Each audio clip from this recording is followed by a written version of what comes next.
So the first thing we're going to do, we're starting from a completely blank document. Go ahead and give your document a name. If you come up here, just highlight on it and then click there, and you can rename your document. For this, we're going to call it sample GDD Budweiser.com. And you guys can download this later from my website under the Assets section. All right. The next thing I want to go ahead and do is insert my header. I like to use headers. It's very professional looking and convenient. I'm going to type in my little copyright symbol, which is Alt. See, where is it here? Alt 0169. Again, you can find that under the Assets section, some of these Alt symbols that I like to use when writing my game design documents. Okay, I'm going to say Budweiser. Then we're going to go ahead and tab over to the center a bit. We can call this again sample GDD Budweiser.com, as if that was the game we were working on. For example, right now we're just going to call this we'll call it game title. That'll be a little bit easier for you guys. I do recommend when you guys are working on your game and your game design documents, if you guys have not reached production phase or marketing phase, go ahead and stick with a working title, because you might want to change it later. That was the other thing I wanted to bring up about the DreamHost and the websites. I don't recommend buying a domain name for your game until you're going to start marketing, unless you really have a really cool name and you want to save it.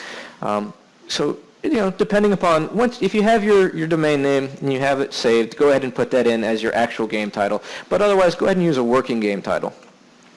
And if you do have a domain name, go ahead and put it in over there to the side. Oops. Can I type studio.com? There we go. There we go. See, I like to do this way. On every page that we look at, we have the information, we have my copyright, we have the game title, and we have the website where our game is going to be at. Now go ahead and enter down a couple times, put it in the center, and now we're going to do something a little bit different. Don't bold, don't change your font or any of that stuff. Hit Alt, Control, 1. And if you notice up here, it changes it to heading style 1, and it changed my font and my size, and that's fine. And now we're going to get into why we use headers instead of just changing our font sizes. Right now, we're going to insert a table of contents. When I find it, there we go, table of contents. And you can see that it automatically took my header and listed it as my table of content object. All right. And to show you what happens also, and we're going to come down here. As soon as you hit enter after it, it's going to change it to normal text, which is perfect.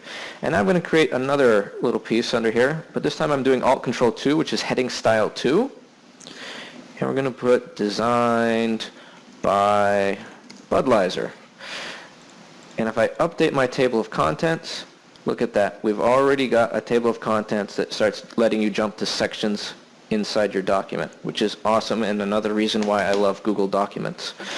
The last thing I do before I leave this first page is I'm going to add my page number at the bottom, type a little slash mark, and insert page count.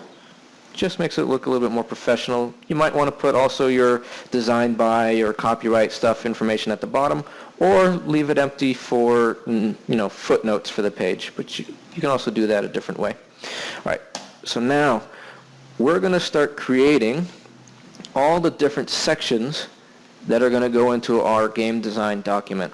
And since we're already making our table of contents, it's going to stay really structured. It's going to be really useful for the team, and they can jump around from section to section very quickly and easily. All right, here we go.